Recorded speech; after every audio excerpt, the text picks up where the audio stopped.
Shalom, selamat pagi. Senang sekali Ibu boleh kembali hadir untuk memberikan materi pembelajaran pendidikan agama Kristen dan budi pekerti untuk kelas 6. Dan puji Tuhan, pagi hari ini kita semua dalam keadaan baik, sehat, dan tentunya tetap bersemangat. Sebelum kita bersama-sama belajar, yuk kita berdoa terlebih dahulu untuk memohon pimpinan Roh Kudus. Mari kita berdoa. Kami naikkan pujian syukur, hormat, serta kemuliaan bagi Allah kami yang hidup. Kami berterima kasih Tuhan karena pagi yang luar biasa ini kami boleh kembali belajar akan firman-Mu melalui pelajaran pendidikan agama Kristen dan budi pekerti. Kami memohon Roh Kudus Tuhan untuk memimpin, menyertai, dan memberkati kami melalui pembelajaran ini. Terima kasih Tuhan Yesus. Inilah seru doa permohonan kami yang kami naikkan di dalam nama Tuhan Yesus Kristus. Kami berdoa, bersyukur, dan berserah penuh. Haleluya. Amin. Anak-anak ibu sekalian, silakan untuk menyiapkan Alkitab, buku tulis, dan alat tulis kalian. Ibu tunggu ya. Kemudian berkatalah seorang malaikat Tuhan kepada Filipus, katanya, "Bangunlah dan berangkatlah ke sebelah selatan, menurut jalan yang turun dari Yerusalem ke Gaza."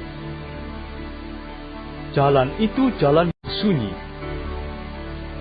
Lalu berangkatlah Filipus, adalah seorang Etiopia, seorang sida-sida, pembesar, dan kepala perbendaharaan Sri Kandake, Ratu Negeri Etiopia, yang pergi ke Yerusalem untuk beribadah.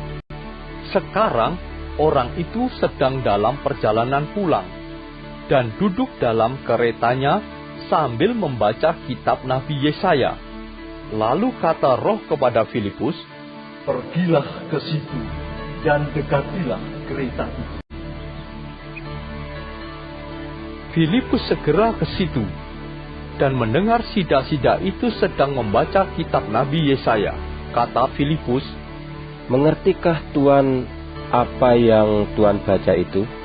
Jawabnya, "Bagaimanakah aku dapat mengerti kalau tidak ada yang membimbing aku?" Lalu ia meminta Filipus naik dan duduk di sampingnya. Nas yang dibacanya itu berbunyi seperti berikut. "Seperti seekor domba, ia dibawa ke pembantaian. Dan seperti anak domba yang keluh di depan orang yang menggunting bulutnya, demikianlah ia tidak membuka mulutnya. Dalam kehinaannya, berlangsunglah hukumannya. Siapakah yang akan menceritakan asal-usulnya? Sebab nyawanya diambil dari bumi." Maka kata sida-sida itu kepada Filipus, "Aku bertanya kepadamu, tentang siapakah Nabi berkata demikian? Tentang dirinya sendiri atau tentang orang lain?" Maka mulailah Filipus berbicara, dan bertolak dari nas itu ia memberitakan Injil Yesus kepadanya. Mereka melanjutkan perjalanan mereka dan tiba di suatu tempat yang ada air. Lalu kata sida-sida itu, "Lihat, di situ ada air. Apakah halangannya jika aku dibaptis?" Sahut Filipus, "Jika Tuhan percaya dengan segenap hati, boleh." Jawabnya, "Aku percaya bahwa Yesus Kristus adalah Anak Allah." Lalu orang Etiopia itu menyuruh menghentikan kereta itu, dan keduanya turun ke dalam air, baik Filipus maupun sida-sida itu. Dan Filipus membaptis dia.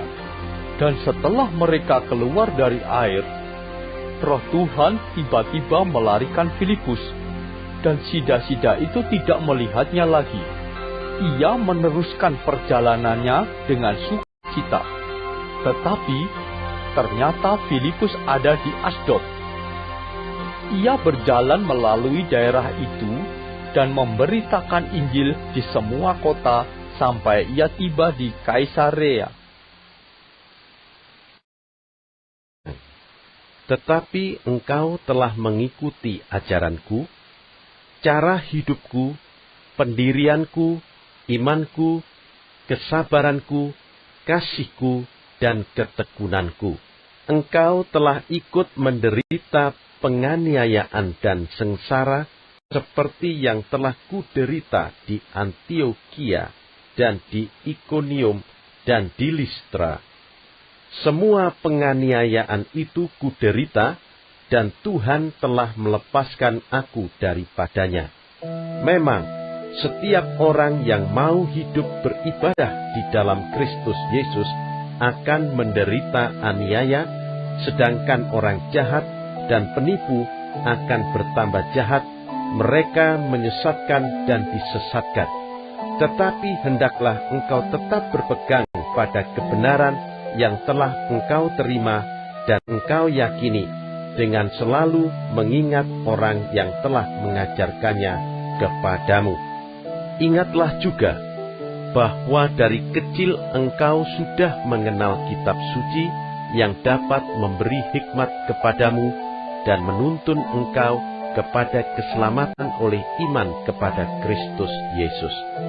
Segala tulisan yang diilhamkan Allah memang bermanfaat untuk mengajar, untuk menyatakan kesalahan, untuk memperbaiki kelakuan, dan untuk mendidik orang dalam kebenaran. Dengan demikian, tiap-tiap manusia kepunyaan Allah diperlengkapi untuk setiap perbuatan baik.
Selamat memulai hari dengan membaca Alkitab, dan Roh Kudus akan menuntun kita.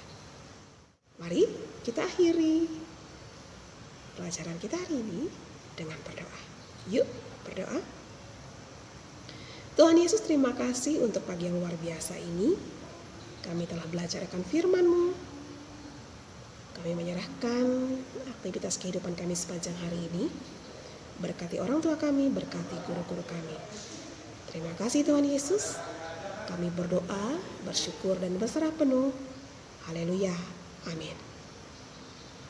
Terima kasih buat anak-anak ibu sekalian yang sudah mengikuti pelajaran ini dari awal hingga akhir.